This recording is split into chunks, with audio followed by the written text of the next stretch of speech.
In the Roman Empire, crucifixion wasn't only about death. It was about public disgrace. The problem with getting yourself crucified wasn't just that it would kill you, but that it would humiliate you at the same time. Modern readers of the New Testament might assume that the worst thing about crucifixion was the physical pain. But in a culture of honor and shame, the pain of the soul, humiliation, can be even worse than the pain of the body. To be crucified was to be cast out of the human community, rejected by God and rejected by the world. It was literally a fate worse than death. The disgrace of Jesus' death made a deep impression on his early followers. Quoting an early Christian hymn, Paul describes the whole life of Jesus as a descent into humiliation and disgrace. He emptied himself, taking the form of a slave.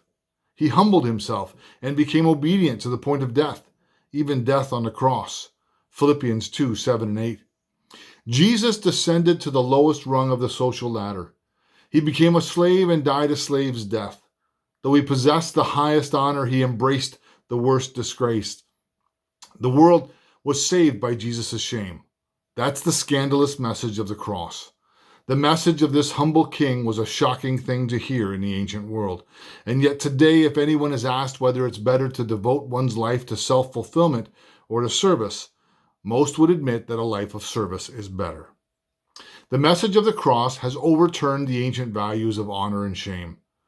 Jesus' shocking claim that it is better to serve than to be served, Mark 10:45, is accepted today as if it were plain common sense. We take it for granted that nurses and caregivers deserve special respect and that the poor and powerless have a special dignity.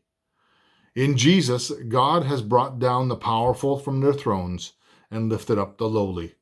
He has filled the hungry with good things and sent the rich away empty.